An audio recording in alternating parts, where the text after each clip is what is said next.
Bom, pessoal, tudo bem? Vamos aí retomando as nossas aulas para o curso de formação de mecânico de manutenção aeronáutica. Estamos na disciplina de instrumentos, falando de instrumentos de voo e especificamente hoje nós vamos falar do indicador de atitude da aeronave. Bom, essa é a imagem que eu trago para vocês do instrumento que nós vamos identificar no painel como sendo o indicador de atitude da aeronave. Pessoal, esse instrumento ele também é conhecido por vários outros nomes e nós trazemos para vocês agora aqui: horizonte artificial, indicador do horizonte, indicador de voo, giro do horizonte e giro vertical. Deixei giro vertical em destaque para mostrar para vocês em relação à construção do giroscópio que tem dentro da caixa desse instrumento. Daí vem a nomenclatura giro vertical. Muito bem, essa é a imagem que nós temos, uma vista em corte da caixa do instrumento indicador de atitude, onde nós podemos perceber que a posição do rotor desse giroscópio possui o seu eixo na vertical e o plano de rotação desse giroscópio na horizontal. Pessoal, então, como ele tem o seu eixo na vertical, ele é também conhecido como giro vertical. Isso é muito importante. Essa é uma questão que vocês podem encontrar nas diversas avaliações que vocês vão passar ao longo da carreira de vocês.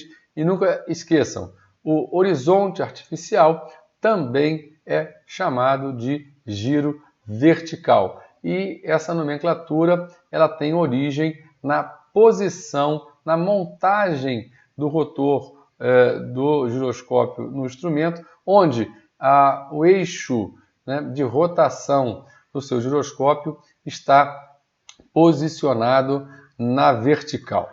Muito bem, vamos seguindo com a nossa aula. E qual é a função precípua desse instrumento? É indicar ao piloto a posição do avião em relação ao horizonte.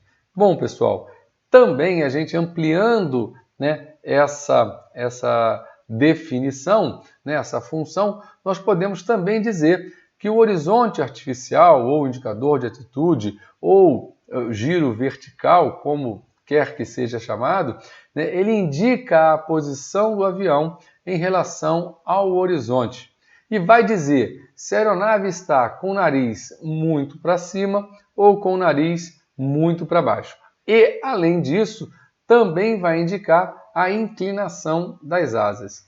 E aí, pessoal, vem uma informação também que é importantíssima para vocês. Esse instrumento usa como princípio a rigidez giroscópica para poder propiciar ao piloto a indicação de orientação em relação à linha do horizonte. Tá ok?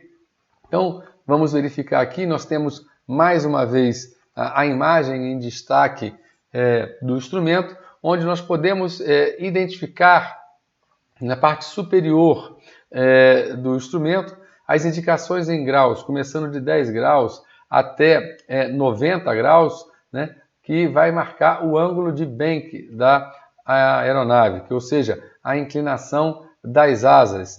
E ao centro, no globo, em azul, vai me indicar o quanto o meu nariz está apontando em graus para cima, e na parte em marrom, o quanto eu estou com o meu nariz apontado para baixo. E esse instrumento tem uma fundamental importância para orientar ao piloto a posição da aeronave em relação ao horizonte, permitindo assim que ele não entre na situação de desorientação espacial. Bom, então tudo isso que eu falei, ele está mostrando para a gente aqui também nesse slide, e diz que o horizonte artificial, além de indicar o grau de subida e descida do nariz, indica também o grau de inclinação das asas, que a gente chama de ângulo de bank, e a gente pode ver mais uma vez nessa figura abaixo. Bom, esse instrumento, como falei, crucial para o piloto, quando voando sem referências visuais, o que a gente chama de voo por instrumento dentro da camada, né, quando as possibilidades do piloto entrar na situação de desorientação espacial é muito grande e, portanto, esse instrumento tem a possibilidade, tem a função, né, de manter o piloto orientado quando numa situação de voo dessa por instrumento, quando ele está voando dentro da camada, onde ele não tem referências externas para perceber a posição da aeronave em relação à linha do horizonte. Então, é um instrumento fundamental para a orientação do piloto nessas condições. Pessoal, como nós falamos lá no início, né, esse instrumento, né, tem o seu giroscópio, né, montado com plano de rotação na horizontal e o eixo na vertical, como nós podemos ver nessa imagem. Bom, com isso, os gimbals, né, os anéis que estão em torno desse rotor, são montados de tal forma que tem livre giro, né, em torno dos movimentos de pitch e roll. E aí é importante, pessoal, a gente relacionar esses movimentos de pitch e roll em relação aos eixos de movimento da aeronave. Então, se nós pensamos em rolagem, nós estamos falando do eixo longitudinal, né? E quando a gente fala do ângulo de pitch, a gente está falando do eixo lateral, onde a aeronave pode fazer os movimentos de nariz para baixo e nariz para cima. Bom, em contrapartida, né, em função dessa característica de montagem, né, o indicador de atitude, né, o Gyro Indicator, ele não vai prover informações, né, dos movimentos de yaw, que eles acontecem em torno do eixo vertical. Essas imagens são prints do vídeo que eu deixei para vocês no link lá na plataforma, onde vocês poderão verificar que quando o avião ele faz um movimento de yaw, a gente não tem nenhuma alteração, nenhum movimento dos gimbals, eles permanecem na posição que estão. Eles só vão reagir quando dos movimentos em relação a pitch e roll, ok?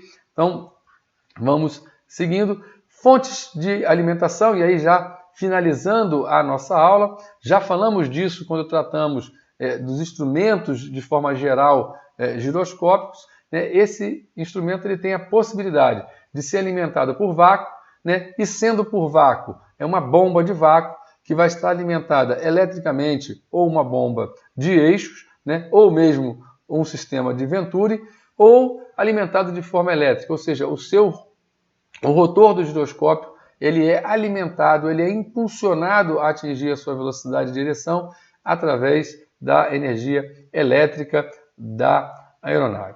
Pessoal, com isso a gente chega ao final dessa aula, né? Concito a vocês que estudem, né, o material, o conteúdo da apostila, vejam esse vídeo que eu estou disponibilizando para vocês, assistam também os vídeos que estão nos links que estão lá na plataforma, façam os exercícios e certamente com isso nós vamos conseguir consolidar a construção do conhecimento em torno desse assunto. Encontro vocês na próxima aula. Na próxima aula vamos falar de giro direcional, um assunto também bastante interessante, ligado também aos instrumentos giroscópicos. Até a próxima aula, encontro vocês lá.